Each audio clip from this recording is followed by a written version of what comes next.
जय श्री राम दोस्तों। आज की वीडियो में हम डिस्कस करने वाले हैं क्लासेस, ऑब्जेक्ट्स और कंस्ट्रक्टर। ओके, इन तीनों टॉपिक्स के बारे में हम इस वीडियो में डिस्कशन करेंगे और हम देखेंगे कि क्लासेस क्यों बनाते हैं और ऑब्जेक्ट्स क्या होते हैं और कंस्ट्रक्टर क्यों बनाया जाता है। ओके,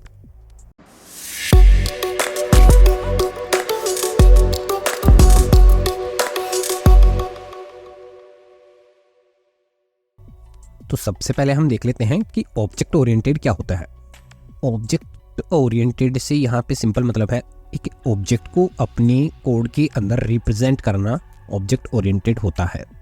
सपोज एक एम्प्लॉय है जिसके कुछ वर्क है, उसको कुछ वर्क असाइन किए हुए हैं, उसके कुछ वेरिएबल्स हैं जैसे कि उसका नेम हुआ, उसकी एज हुआ, उसका एड्रेस हुआ, और इस तरीके से जो कैटेगरीज डिफरेंट वर्क और वेरिएबल्स मिलके एक टेम्पलेट तैयार होता है एक एम्प्लॉय का, जो कि उस एम्प्लॉय को रिप्रेजेंट करता है। वो क्लासेस होती है। ओके, और उस क्लास को कहीं पे मेमोरी के अंदर लोकेट करने के लिए हम उसका ऑब्जेक्ट क्रिएट करते हैं, उसको एक्चुअल इंस्टेंस बनाते हैं मेमोरी के अंदर। उसके बाद में हम बात करते हैं कंस्ट्रक्टर की। तो कंस्ट्रक्टर बेसिकली जब ऑब्जेक्ट क्रिएट होता है तब हम उसकी कुछ वैल्यूज़ डिफाइन करते हैं, उसके कुछ वेरिएबल्स को डायनेमिकली इनिशियलाइज करते हैं, तो उसके लिए हम कंस्ट्रक्टर्स का यूज़ करते हैं। ओके, तो सबसे पहले हम डिस्कस करेंगे क्लासेस के बारे में। क्लासेस क्या होती है? क्लासेस जैसा कि मैंने बताया एक ब्लूप्रिंट होती है जिसके अंदर हम किसी भी ऑब्जेक्ट की वेरिएबल्स और मेथड्स को होल्ड करते हैं जो कि क्लास मेंबर्स होते हैं।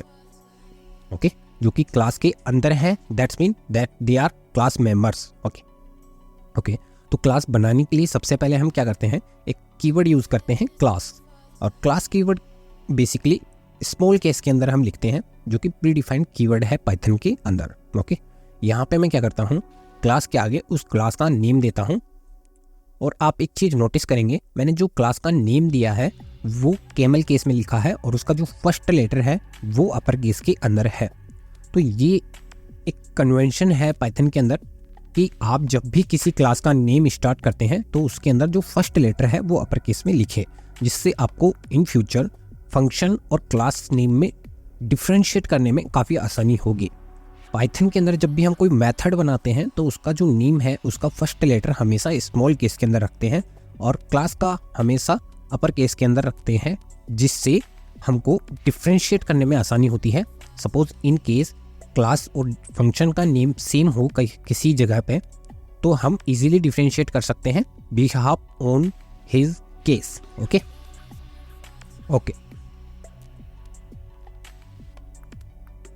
तो यहाँ पे मैं क्या करूँगा, ये मैंने क्लास बनाई है, क्लास नेम के बाद हमने कॉलन यूज़ किया है और यहाँ पे मैं जस्ट कोई भी वेरिएबल नहीं रखने वाला, मैं जस्ट यहाँ पास करूँगा।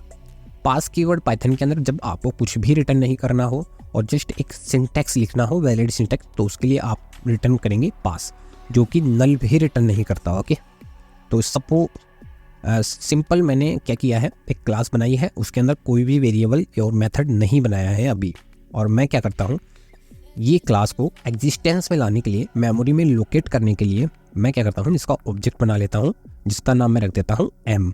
ओके, और आप अपने हिसाब से कुछ भी नाम रख सकते हैं, जस्ट मैंने एक रैंडम नेम के लिए m यूज़ किया है। अदरवाइज यहाँ पे मैं माई क्लासेस भी कर सकता था, माई क्लास भी लिख सकता था, नो इशू। और यहाँ पे मैं क्या करूँगा, जो भी अपनी क्लास का नेम है वो लिखेंगे अपन, और उसके बाद में स्मॉल सिंगल ब्रैकेट्स। ओके, ये अपना ऑब्जेक्ट अभी क्रिएट हो चुका है। अब अगर मैं इस प्रोग्राम को रन करता हूँ तो हमारी मेमोरी के अंदर ये ऑब्जेक्ट एक किसी भी लोकेशन पे जाके स्टोर हो जाएगा। ओके, तो उसके लिए मैं प्रिंट करा लेता हूँ इस ऑब्जेक्ट को, जिससे अपने को आइडिया रहेगा कि अपना ऑब्जेक्ट क्रिएट हुआ है या नहीं हुआ है, अगर हुआ है तो किस लोकेशन पे क्रिएट हुआ है। ओके, तो अपना एड्रेस भी होल्ड करता है जब हम ऑब्जेक्ट को प्रिंट कराते हैं पाइथन के केस में।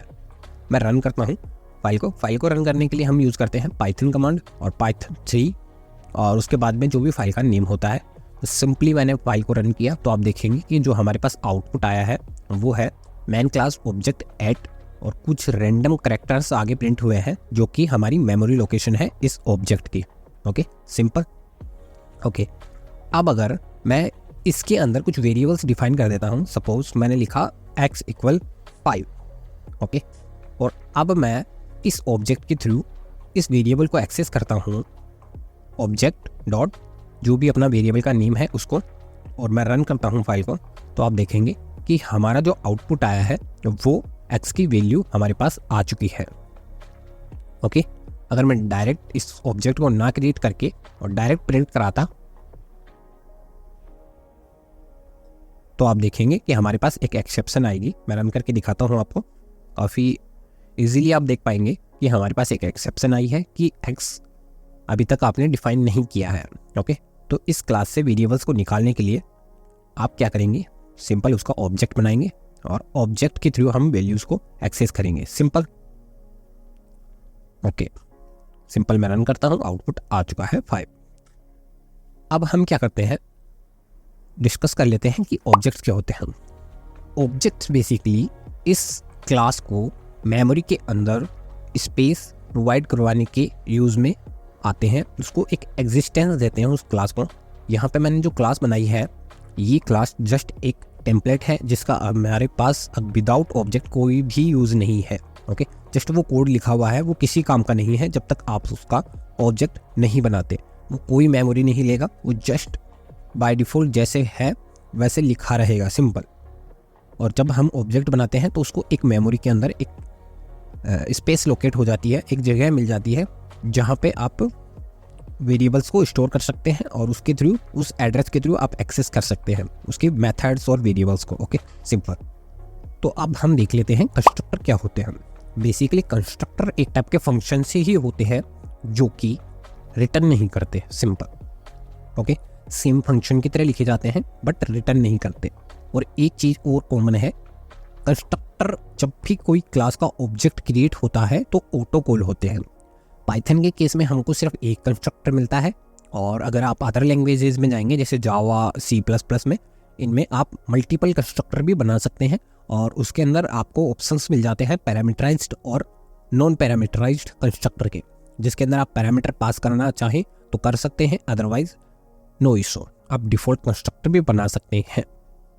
और कंस्ट्रक्टर बनाना कोई मैंडेटरी नहीं है, कंस्ट्रक्टर की नीड तभी पड़ती है जब आप डायनेमिक वेरिएबल्स इनिशियलाइज करना चाहते हैं। Okay, most of the time उसी केस में आपको नीड पड़ती है, सिंपल। अब मैं क्या करता हूँ, यहाँ पे एक कंस्ट्रक्टर बनाता हूँ पाइथन के अंदर। तो पाइथन के अंदर कंस्ट्रक्टर बनाने के लिए आप एक फंक्शन बनाते हैं, सिंपल, इनिट फंक्शन बोलते हैं उसको, और वो ही बाय डिफ़ॉल्ट कॉल होता है जब भी एक ऑब्जेक्ट क्रिएट होता है, और वो एक पैरामीटर लेता है सेल्फ।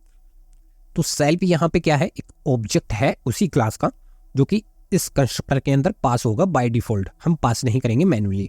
ओके, अब मैं यहाँ पे प्रिंट कराता हूँ और सेल्फ को प्रिंट करा देता हूँ, सिंपल। और यहाँ से मैं इसको हटा देता हूँ। अब मैं इसको रन करता हूँ इस प्रोग्राम को।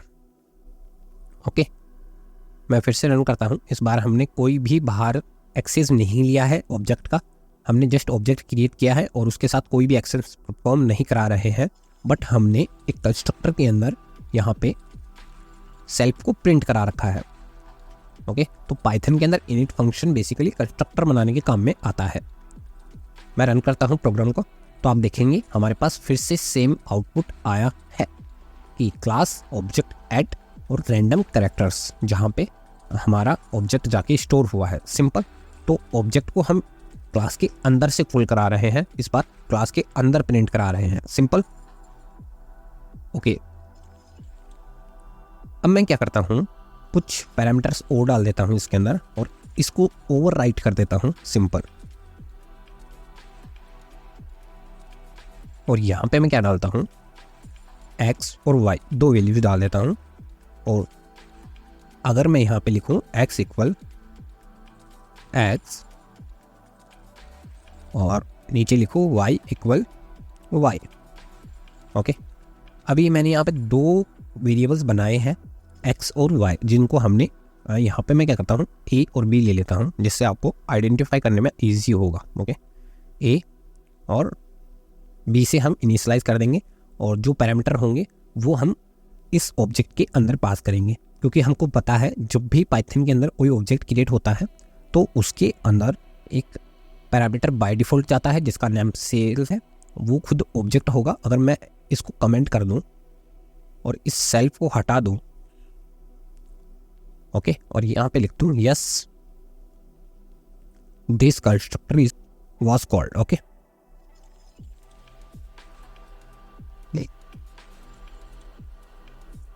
सिंपल। मैं रन करता हूँ प्रोग्राम को फिर से, तो आप देखेंगे हमारे पास एक एक्सेप्शन आई है। एक्सेप्शन क्या है वो चेक करते हैं। Init tax 0 positional argument but 1 was given. But हमने तो जब ऑब्जेक्ट क्रिएट किया तब कोई भी आर्ग्यूमेंट नहीं पास किया है, तो उसको 1 आर्ग्यूमेंट मिल कौन सा रहा है?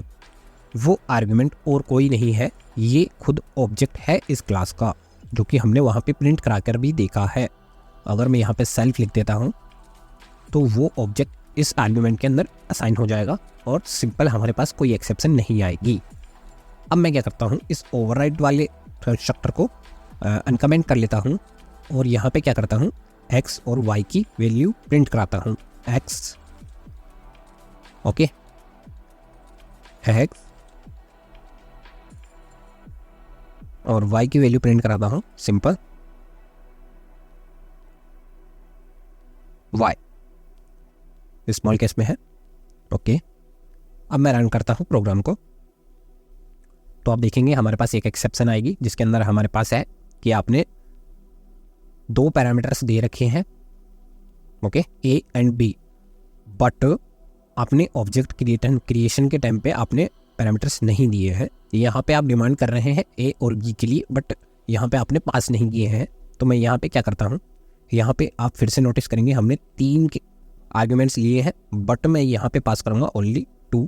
और फर्स्ट आर्ग्यूमेंट हमेशा ऑब्जेक्ट बाय डिफ़ॉल्ट जाता है, तो उसमें आपको वरी करने की कोई नीड नहीं है, ओके। मैं रन करता हूँ तो आप देखेंगे x की वैल्यू 2 है और y की वैल्यू 3 है, सिंपल।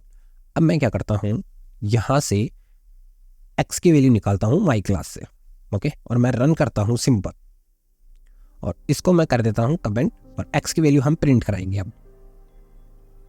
तो आप देखेंगे हमारे पास एक एक्सेप्शन आई है।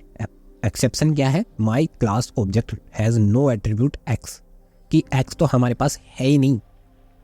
बट हमने देखा कि हम कंस्ट्रक्टर जब बना रहे थे तो हमने x और y डिफाइन किया है, और हमने ग्लोबली डिफाइन नहीं किया, बट कंस्ट्रक्टर के अंदर तो है, और कंस्ट्रक्टर के थ्रू ही हम ऑब्जेक्ट क्रिएट कर रहे हैं, तो हमको x और y की वैल्यू क्यों नहीं मिल रही? तो आपको यहाँ पे क्या करना पड़ेगा, इस ऑब्जेक्ट के अंदर इनिशियलाइज करवाना पड़ेगा कि self dot x, okay, self dot x और सेल्फ डॉट वाई। अब आप इन वेरिएबल्स को ऑब्जेक्ट के थ्रू एक्सेस कर सकते हैं। मैं फिर से रन करके दिखाता हूँ, तो आप देखेंगे x की वैल्यू हमारे पास 2 आई है, और अगर y की वैल्यू भी प्रिंट कराते हैं तो y की वैल्यू भी हमारे पास अब प्रिंट हो जाएगी, सिंपल। मैं रन करके दिखाता हूँ फिर से, तो आप देखेंगे कि हमारे पास 2 और 3 2 वेरिएबल्स आ चुके हैं, x और y, जो कि हमने डायनेमिकली यहाँ से इनिशियलाइज करवाए हैं एक क्लास के अंदर, कंस्ट्रक्टर के अंदर, ओके। तो आप इस तरीके से कंस्ट्रक्टर बना सकते हैं पाइथन के अंदर। आप अगर एक कंस्ट्रक्टर बनाएं तो उसको अगर दूसरे कंस्ट्रक्टर से ओवरराइट करते हैं तो सेकंड वाला कंस्ट्रक्टर ही वर्क करेगा, फर्स्ट वाला कंस्ट्रक्टर वर्क नहीं करेगा, सिंपल। एक चीज़ याद रखने लायक चीज़ है ये, आप ये चीज़ नोट कर लीजिएगा। अदर लैंग्वेजेस के केस में ऐसा नहीं होता है, वहाँ आप जितने पैरामीटर देंगे उतने कंस्ट्रक्टर बना सकते हैं। सपोज आपने एक कंस्ट्रक्टर बनाया विदाउट पैरामीटर्स, सेकंड बनाया कुछ 2-3 पैरामीटर दे दिए, थर्ड बनाया उसमें 1 पैरामीटर रख लिया, और फोर्थ बनाया उसमें 4-5 पैरामीटर और डाल दिए, तो उससे आप डिफरेंट कंस्ट्रक्टर बना सकते हैं और डिफरेंट ऑब्जेक्ट्स क्रिएट कर सकते हैं अकॉर्डिंग टू कंस्ट्रक्टर, सिंपल। तो आज की वीडियो में इतना ही। उम्मीद करता हूँ आपको वीडियो पसंद आई होगी। अगर आपको वीडियो पसंद आती है तो आप वीडियो को लाइक कर सकते हैं, चैनल को सब्सक्राइब कर सकते हैं, और बने रहिए हमारे साथ। अगली वीडियो में हम डिस्कस करने वाले हैं क्लास के अंदर मेथड्स के बारे में, ओके। आज के लिए इतना ही, धन्यवाद।